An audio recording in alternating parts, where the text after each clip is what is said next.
dengar riwayat hidup selalu bertele-tele terlama. Benar? Betul ya? Ini adik-adik sudah makan belum?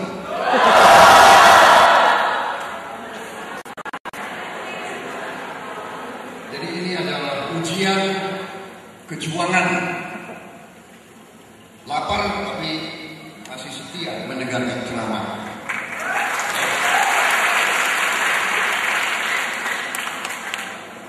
Jadi panitia kasih ujian untuk Anda dan untuk saya. Bagaimana bisa kasih ceramah audiensnya udah kelaparan. Baik, yang saya hormati Bapak Rektor Universitas Negeri Surabaya, Profesor Dr. Douglas Samadi, yang saya hormati Pak Priyo Budi Santoso, Wakil Ketua DPR RI, sahabat saya, para tokoh-tokoh semuanya hadir, seluruh sivitas akademika Universitas Negeri Surabaya, terutama peserta Kongres Mahasiswa Keguruan Nusantara yang saya hormati dan saya cintai. Beberapa saat yang lalu saya diundang ke sini oleh utusan-utusan saudara-saudara di Jakarta, dan pada saat itu saya memberi komitmen, saya memberi jawaban akan hadir, dan alhamdulillah hari ini saya bisa hadir memenuhi undangan saudara-saudara. Pertama-tama tentunya tidak kita lupakan memanjatkan puji syukur kehadiran Tuhan Maha Kuasa, Allah SWT. Kita diberi kesehatan bisa siang hari ini bertatap muka di aula kampus yang sangat penting ini. Kedua, sekali lagi terima kasih kehormatan besar bagi saya diminta memberi sedikit masukan bagi saudara-saudara sekalian, perwakilan dari sekian ratus kampus di seluruh Indonesia, terutama para mahasiswa keguruan. Tadi suatu orasi, suatu pandangan dari Pak Priyo Budi Santoso yang luar biasa. Saya kira sudah bisa menangkap esensi permasalahan nasional, dan saya hari ini ingin memberi sedikit wawasan kepada saudara-saudara, melanjutkan tadi pandangan-pandangan Pak Priyo, karena Pak Priyo adalah seorang tokoh, aktivis, pelaku reformasi pada saat itu. Saya dulu di tentara juga. Kadang-kadang sulit di tentara, kita bagian dari lembaga, institusi, tetapi kita generasi yang bersama pada saat itu, saya di dalam tentara, Pak Priyo dan kawan-kawan di luar, kita memiliki pandangan-pandangan yang bersama. Kita menginginkan demokrasi. Saya dan kawan-kawan di tentara waktu itu, kita yang mendorong tentara untuk keluar dari politik. Karena itu reformasi di Indonesia, transformasi di Indonesia yang relatif paling lancar dari transformasi di negara-negara lain. Kita lihat hari-hari ini di Timur Tengah, kita lihat di Tunisia, di Libya, di Mesir, sekarang di Suriah. Kita lihat rezim-rezim yang menembak rakyatnya sendiri, yang puluhan bulan tidak mau melakukan proses demokratisasi. Dan kita lihat di negara Indonesia, mungkin satu-satunya kasus di dunia di mana tentara dengan kesadarannya sendiri meninggalkan panggung politik, kembali ke barak, dan menyerahkan kehidupan politik untuk dipimpin oleh pemimpin-pemimpin sipil. Dan saya di tentara, dari mulai pangkat kapten, saya yang selalu mengatakan bahwa tentara harus tunduk kepada kekuasaan konstitusional. Tentara harus tunduk kepada undang-undang dasar. Jadi cita-cita kita sama, pandangan kita sama. Kita ingin Indonesia menjadi negara yang modern. Dan kita percaya pada saat itu bahwa demokrasi adalah sistem yang terbaik. Tapi saudara-saudara, ternyata dalam kehidupan berbangsa bukan hanya sistem yang terbaik, tetapi bagaimana kita melaksanakan sistem itu. Bukan lembaga yang kita miliki, bagaimana kita menghormati dan memperlakukan lembaga tersebut.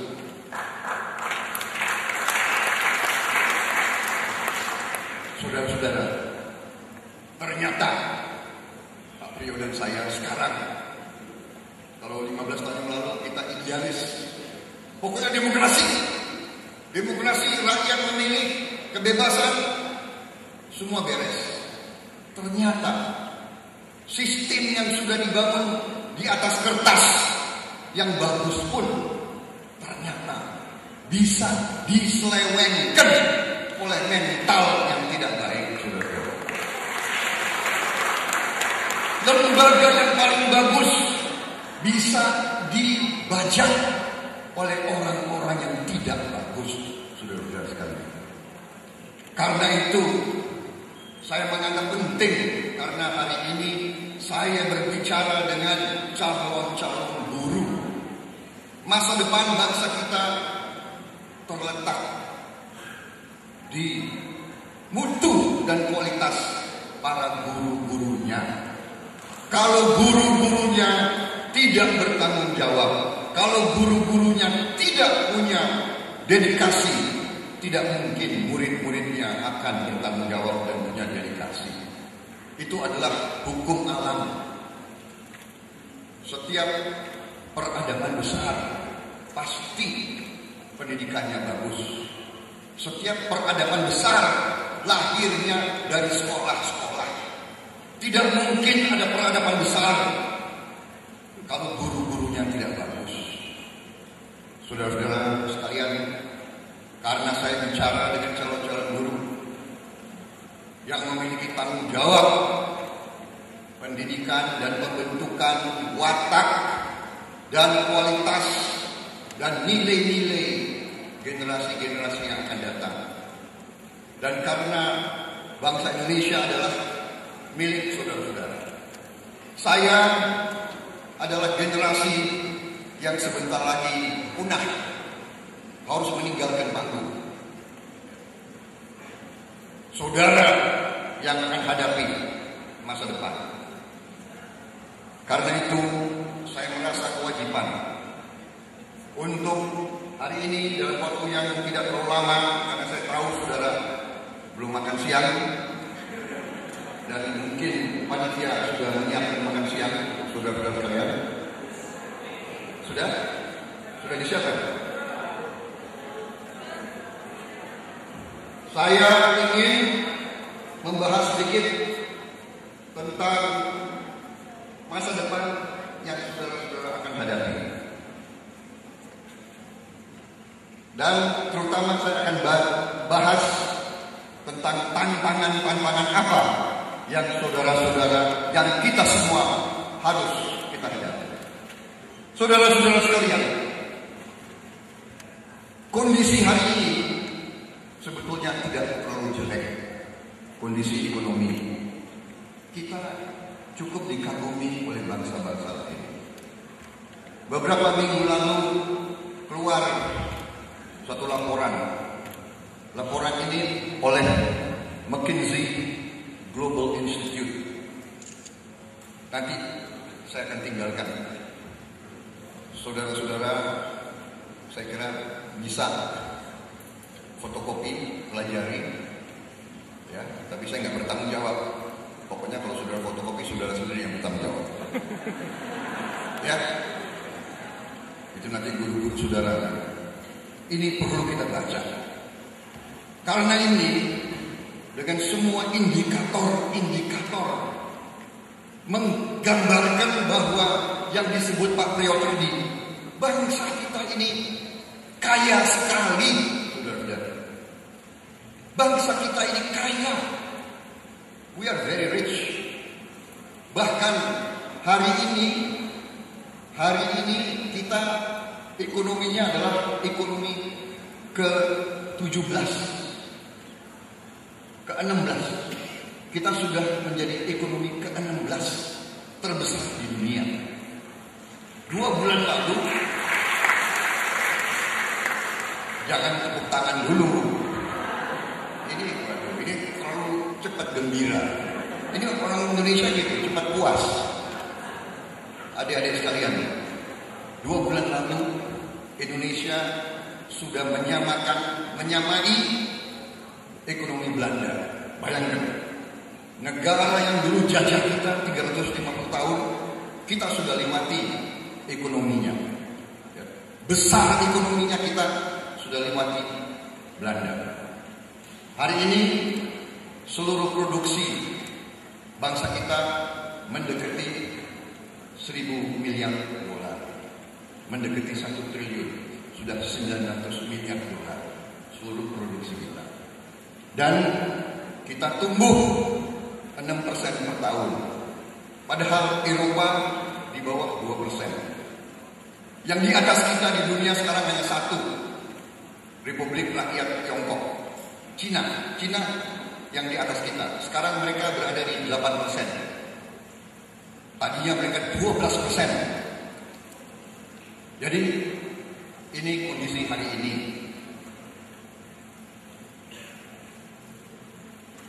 Dan McKinsey meramalkan tahun 2030, 18 tahun lagi, saudara-saudara berada di puncak karier saudara.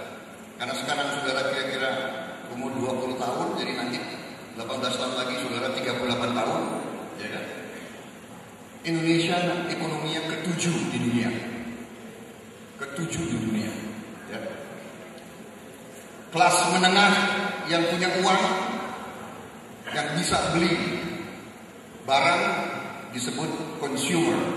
Consumer class 135 juta orang. Kemudian pasar kita kurang lebih 1,8 triliun US. Luar biasa. Ke-7 terbesar di dunia. Jangan tepuk tangan dulu. Saudara-saudara sekalian, adik-adik sekalian, kalau ini kita lihat, kita gembira.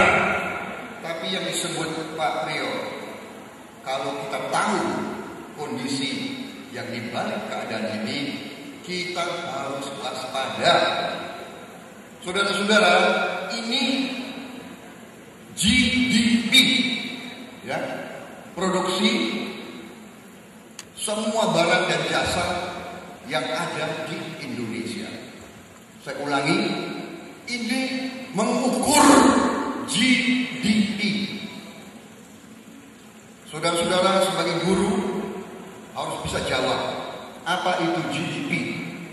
GDP Gross Domestic Product. Ya, bahasa Indonesianya adalah produk domestik bruto. Semua barang dan semua jasa yang diproduksi di dalam sebuah negara. Nah, yang jarang dibicarakan oleh tokoh-tokoh nasional, yang jarang dibicarakan adalah GNP. Yang selalu dibicarakan ke orang Indonesia adalah GDP kamu bagus, GDP kamu besar, kamu ke-16 terbesar, nanti kamu ke-7 terbesar.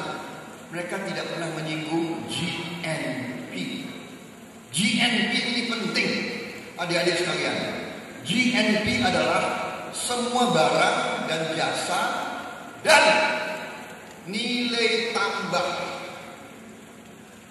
yang dimiliki. Ingat kata-kata ini ya, yang dimiliki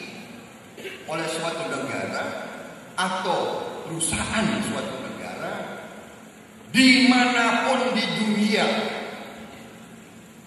Beda nggak? Jadi kalau Anda lihat, Anda minum satu botol Coca-Cola, ya.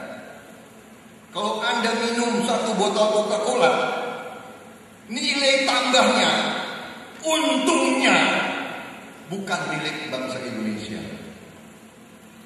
Nilai tambahnya milik Amerika.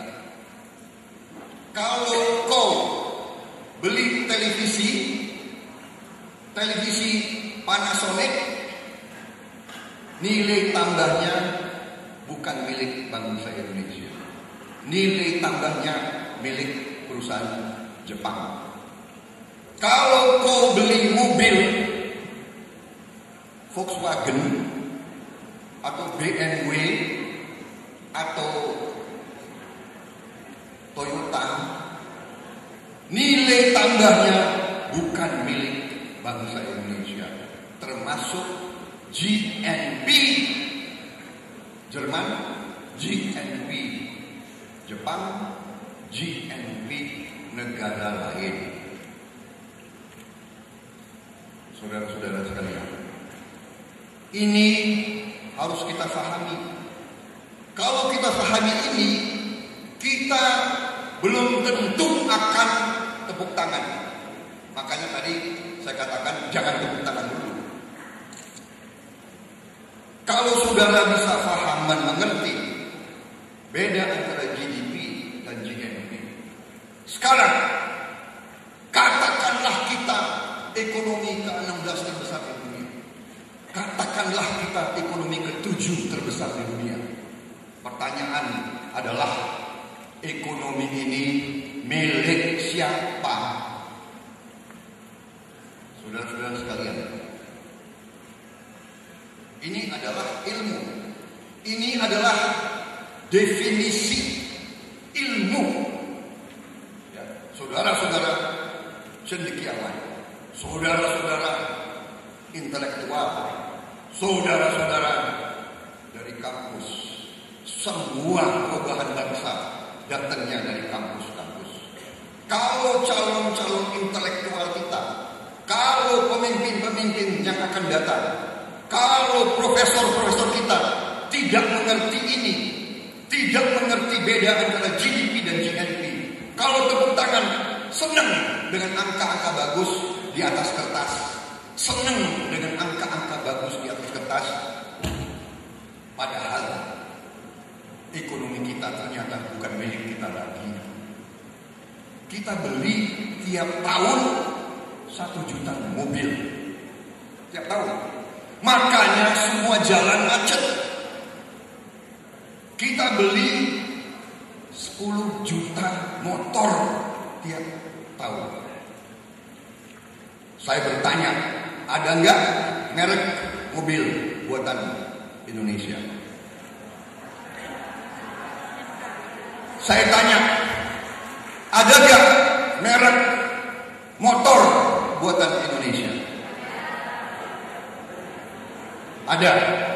Satu, namanya Kanzen. Dia dari 10 juta dia produksi 36.000 satu tahun. Pabriknya di Purwakarta. Saya kenal pemiliknya.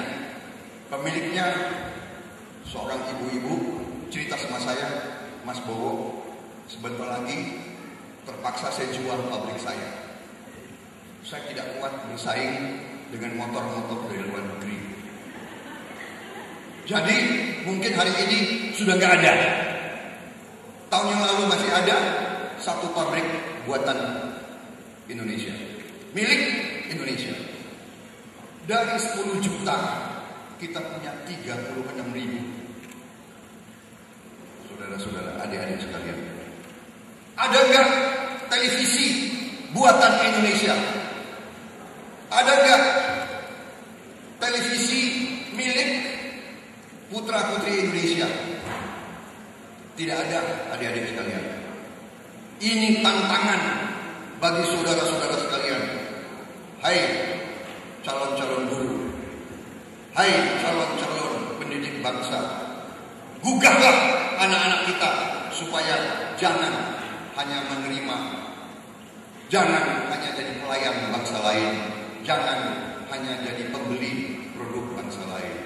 Masa 250 juta rakyat Indonesia tidak punya satu pun produk buatan Indonesia? Akan kita hadapi sebagai bangsa. Tantangan utama yang kita hadapi, yang sudah kita rasakan hari ini adalah menipisnya sumber daya energi kita, terutama BBM. BBM kita yang di bawah tanah, cadangan hari ini, ya, cadangan yang sudah teryakini, ya, adalah 3,7 miliar barrel. Ini bertahan untuk 12 tahun. Kalau tidak ada penemuan baru, 12 tahun habis minyak bumi kita. Karena itu sekarang kita impor kurang lebih 800.000 barrel sehari. Karena itu BBM sekarang mulai langka, harga mahal. Kita harus subsidi besar-besaran. Kalau ini habis, gas bumi kita juga akan berkurang. 34 tahun nanti mungkin menjadi setengahnya. Batu bara yang masih banyak juga akan jadi setengahnya. Jadi kalau kita lihat ini harus waspada. Tapi jangan khawatir. Jangan khawatir. Sebetulnya potensi kita masih banyak. Para ahli bercerita kepada saya bahwa potensi cadangan kita minyak, ya, di bawah tanah masih 160 miliar barrel. Cukup untuk 300 tahun. Kalau kita bisa ambil, masih di bawah tanah dan di bawah laut.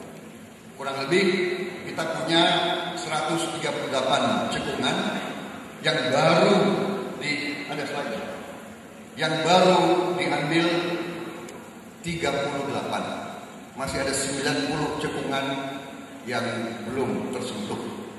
Jadi adik-adik sekalian, ini adalah kewaspadaan yang kita perlu waspadai. Kalau kita memiliki pemerintah yang bersih, pemerintah yang kuat, pemerintah yang ingin bekerja keras untuk rakyat, kita bisa menggali kekayaan itu, saudara-saudara sekalian. Tapi kalau tadi seperti Pak Priyo, kita punya elit nasional pemerintahan yang menyerah, yang takut sama asing, yang tidak berani membela kepentingan bangsa dan negara, apa saja didikte oleh asing. Yes sir. Kita akan repot, dan sekarang kita sudah mulai repot. Tantangan kedua yang tidak banyak orang bahas adalah ledakan penduduk. Saudara-saudara sekalian, kita tambah penduduk kita 3,8 juta tiap tahun. 3,8 juta tiap tahun. Karena itu, saudara-saudara begitu lulus akan sulit cari pekerjaan. Ya. Kalau tidak salah, saya diberitahu tiap tahun ada 280.000 lulusan guru. Yang bisa ditampung oleh pemerintah hanya 60.000. Kemana sisanya? Ini akibat ledakan penduduk. Dan saya tidak melihat ada satupun tokoh nasional, pemimpin partai, bahkan pejabat pemerintah, menteri yang tidak pernah membicara tentang ledakan penduduk. Seolah-olah biasa-biasa saja, aman-aman saja. Saudara-saudara, 3,8 juta mulut baru, 3,8 juta anak baru tiap tahun. Berarti tiap 10 tahun kita sama dengan 6 kali penduduk Singapura. Apapun kita buat, kalau ini tidak kita urus, tetap kita tidak bisa jadi negara kaya. Karena begitu kita tambah ekonomi kita, tambah mulut, tambah sekolah, tambah pekerjaan yang harus kita siapkan. Secara matematik ini mengarah kepada suatu ledakan sosial dan ledakan ekonomi. Saudara-saudara, sekarang sudah ada tawuran soal tanah. Sekarang tanah bisa ada 5 sertifikat. Sekarang rebutan kebun, rebutan lahan, rebutan, semua rebutan karena ini. Yang ketiga, tantangan yang harus dihadapi oleh kita semua adalah sistem pemerintah. Saya tidak mengatakan pemerintah, sistemnya.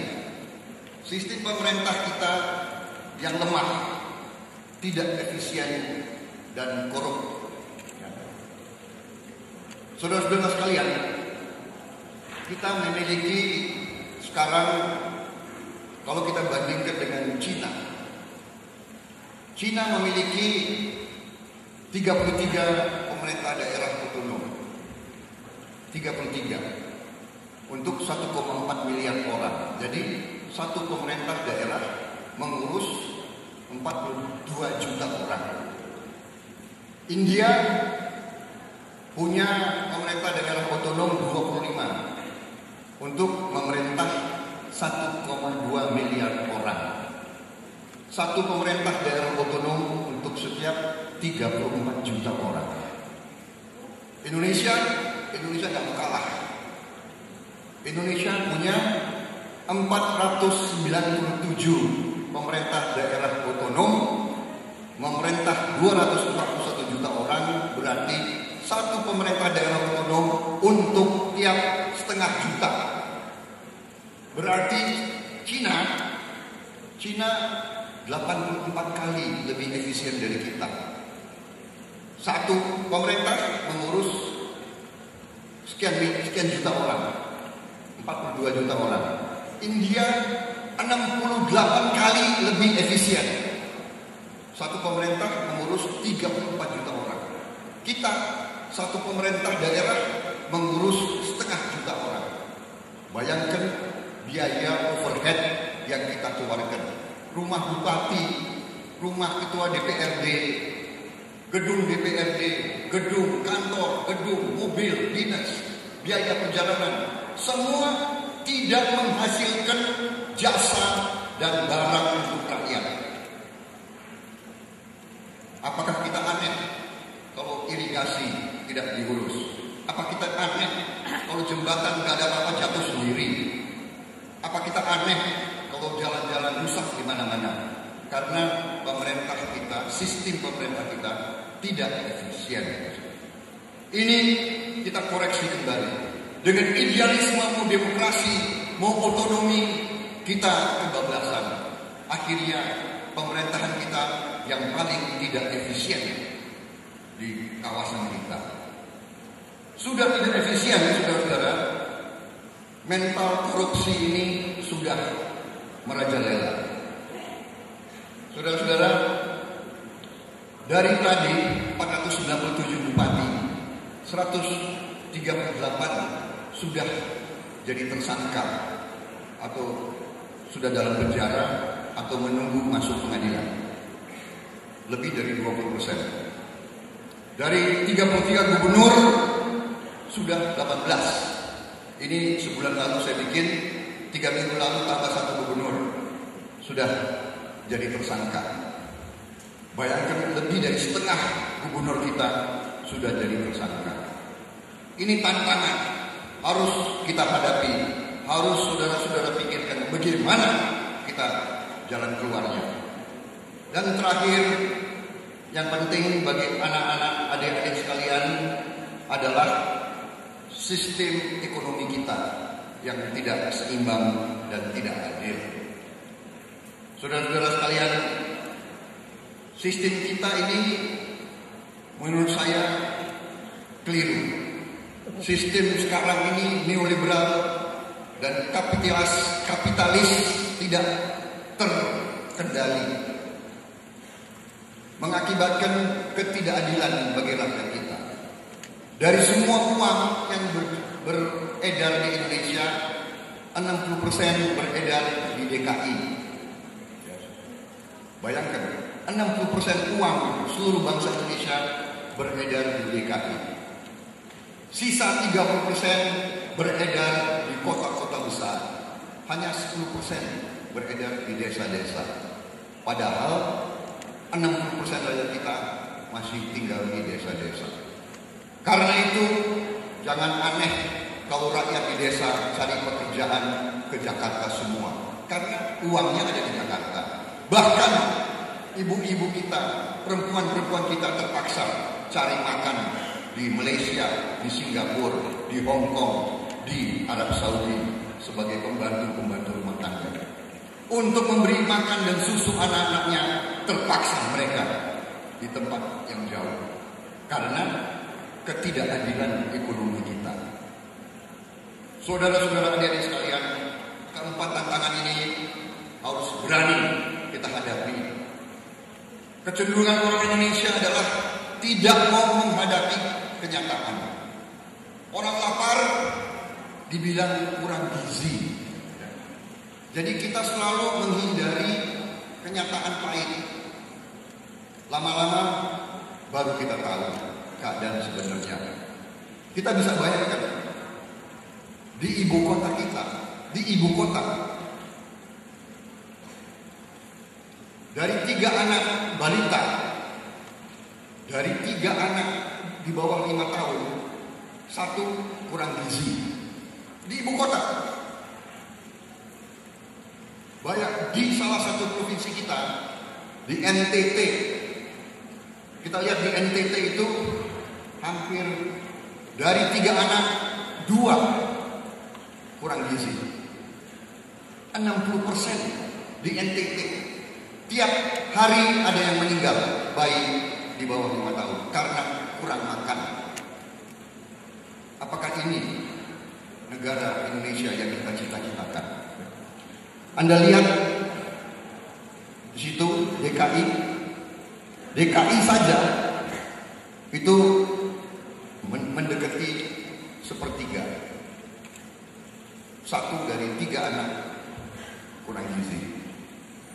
Saudara-saudara sekalian, kalau kita lihat lagi sekarang konsumsi protein rakyat kita, ini penting karena protein dibutuhkan untuk pengembangan otot dan tulang-tulang.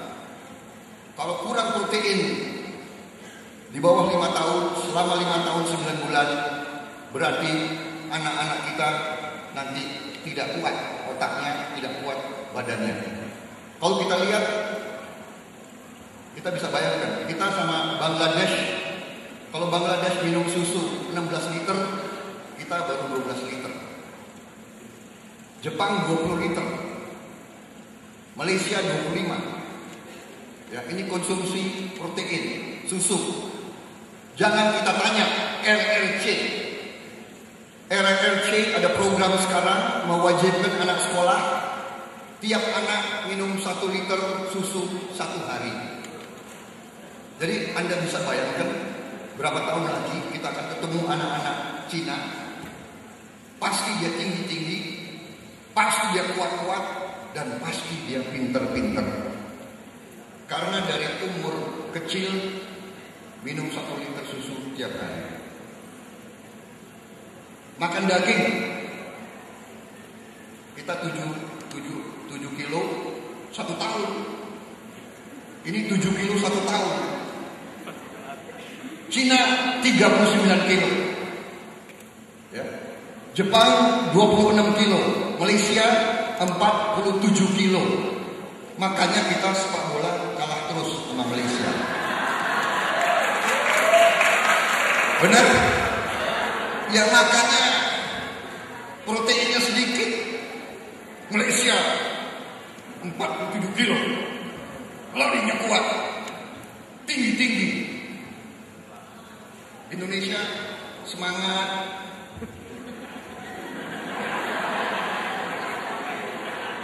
Tapi lumayan lah, ini kemarin menang sama Singapura.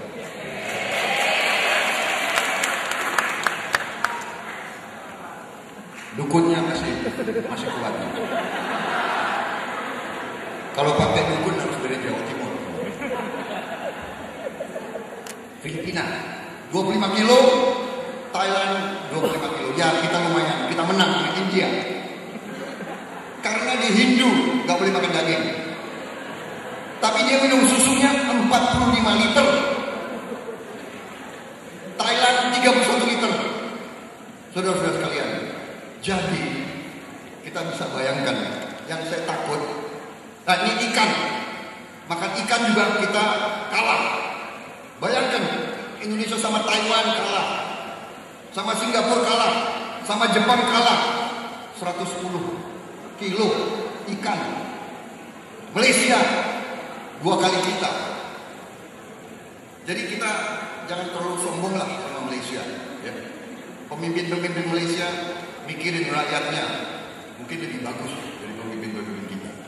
Padahal kita negara kelautan, negara maritim, ikan kita paling banyak. Saudara-saudara, artinya kalau tidak hati-hati, kita nanti adalah bangsa yang kalah sebelum lahir karena makannya selalu kurang. Saudara-saudara sekalian, saya sebetulnya banyak sekali data. Saya punya 180 slide, tetapi karena saudara adalah intelektual yang cerdas, saya kira saudara bisa nangkep arah pembicaraan saya. Saudara-saudara, yang saya ajukan di sini adalah bahwa sesuai dengan kalimat beliau, kita harus ada keberanian sekarang mengoreksi diri bangsa kita. Koreksi sistem pemerintahan. Jangan kita salahkan orang demi orang. Ya. Kita harus berani bahwa ini tanggung jawab kita semua.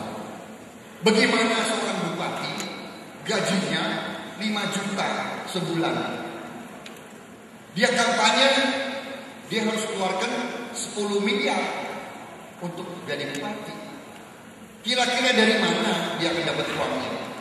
Pasti dia akan membobol APBD, anggaran yang dibobol.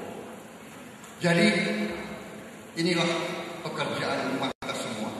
Saudara-saudara, kaum intelektual muda, dengan dosen-dosenmu, dengan guru-guru besarmu, harus berani berpikir masalah-masalah ini. Dan harus berani mencari solusi. Dan harus berani untuk mengoreksi. Saudara-saudara sekalian, yang saya anjurkan ke bangsa Indonesia adalah marilah kita koreksi diri, kita pelajari keadaan dunia. Ternyata kita harus percaya kepada kekuatan kita sendiri. Ternyata jalan keluarnya apa? Jalan keluarnya adalah, menurut saya, pertama, kita harus kembali ke jati diri bangsa Indonesia. Kita harus percaya kepada Pancasila dan Undang-Undang Dasar 1945. Dalam Undang-Undang Dasar 1945, bapak-bapak pendiri bangsa kita sudah meletakkan pengaman-pengaman, sebetulnya elit bangsa kita yang meninggalkan. Dalam pasal 33 Undang-Undang Dasar 45 sudah jelas-jelas dikatakan perekonomian disusun sebagai usaha bersama atas azas kekeluargaan, bukan azas konglomerasi, bukan azas modal besar, bukan azas kapitalisme murni. Kita tinggalkan. Ayat 2, cabang-cabang produksi yang penting bagi negara dan yang menguasai hajat hidup orang banyak dikuasai oleh negara. Saudara-saudara, saya baru dari Malaysia. Malaysia punya 1 juta hektar kebun kelapa sawit, 1 juta hektar. 96% dikuasai oleh negara. Hanya 4% yang dikuasai. Saya ulangi, 94% dikuasai negara, 6% dikuasai oleh swasta. Kita sekarang mendekati 8 juta hektar kebun kelapa sawit. Yang dikuasai oleh negara hanya 1 juta hektar. Artinya apa? Manfaat keuntungan dari kelapa sawit tidak dinikmati oleh rakyat Indonesia. Saudara-saudara sekalian, pas ayat 3, bumi, air, dan kekayaan yang terkandung di dalamnya dikuasai oleh negara dan dipergunakan sebesar-besarnya kemakmuran rakyat. Ini rancang bangun ekonomi Indonesia dari tahun 45. Bapak-bapak pendiri bangsa kita, Bung Hatta, Bung Karno, Bung Hatta, Bung Syahrir, Haji Agus Salim, semua punya pemikiran yang hebat dan cemerlang. Kalau kita setia sama ini, kondisi bangsa kita tidak seperti sekarang. Saudara-saudara sekalian, saya mau akhiri paparan saya dengan mengatakan betapa kayanya negara kita. Kalau kita lihat pajak yang dihasilkan oleh negara kita dibandingkan dengan bangsa-bangsa lain, pajak kita sekarang ini adalah kurang lebih ini 2010 ya, sekarang sudah naik kurang lebih 12%. Ini 11% dari tadi GDP kita yang hampir 1.000 miliar dolar. Kita sekarang 12%. Ya. Tapi kalau kita lihat Zambia, ini mungkin kalian nggak bisa lihat, ya. Zambia di mana?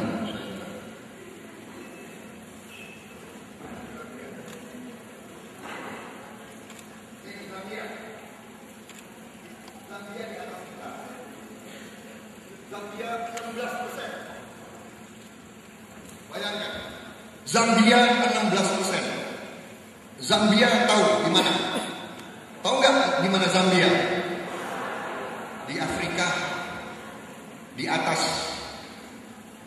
Zimbabwe. Tahu Zimbabwe? Ini guru, ilmu bumi harus dikuasai. Zimbabwe di atas Afrika Selatan. Jadi saudara-saudara, kita ini kalah sama Zambia. Dia 16%, kita 12% dari 1.000 triliun.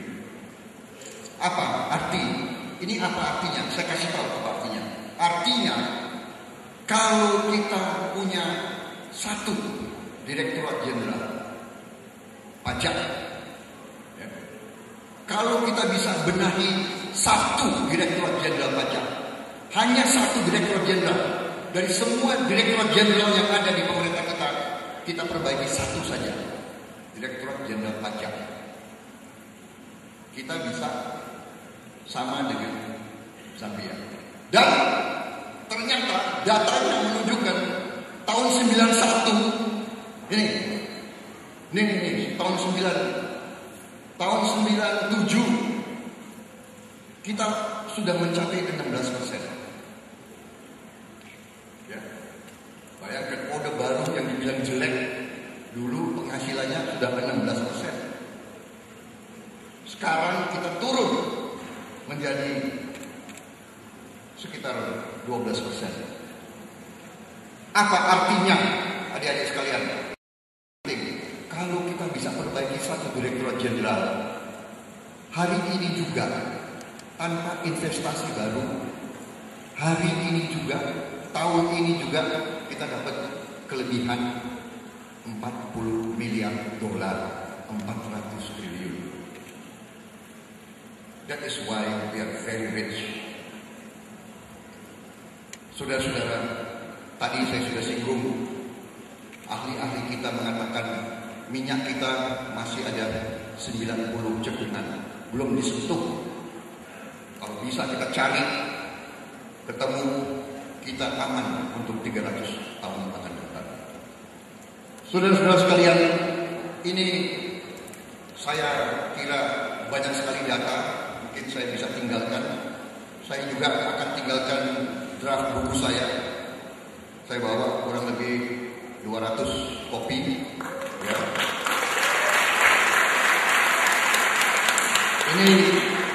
Ini belum final, jadi tolong kalau ada kekurangan, tolong dikoreksi. Ya. Tapi inti daripada semua masalah ini ada di buku ini. Dan buku ini bukan karya saya sendiri, saya punya tim pakar. Saya dibantu kurang lebih sekarang 50 doktor S3, ya, 50 S3 membantu saya, dan kita terus memperbaiki data-data. Saudara-saudara, saya optimis McKinsey ini membesarkan hati kita, data-data kita membesarkan hati kita. Saudara-saudara, kalau kita bisa benahi kekurangan-kekurangan kita, kalau kita berani membereskan dan mengoreksi diri kita masing-masing, kalau kita berani memilih pemimpin-pemimpin terbaik dari manapun, di Golkar pasti ada kader-kader yang hebat, mereka harus muncul. Di semua partai harus muncul yang baik-baik. Kita, masa depan kita cemerlang. Saudara akan menjadi bangsa yang luar biasa, bangsa yang kuat. Jangan tepuk tangan dulu. Tetapi kalau saudara-saudara apatis, kalau saudara-saudara menyerah, kalau saudara-saudara lemah, kalau saudara-saudara cengeng, kalau saudara-saudara mengeluh terus, tidak berani berpikir, ya, saya khawatir negara kita tadi yang disinggung Pak Priyo, negara kita nanti mengarah kepada kegaduhan, pertikaian, korupsi terus-menerus. Ada pepatah, saya ingin akhiri paparan saya dengan satu pepatah dari orang yang bijak.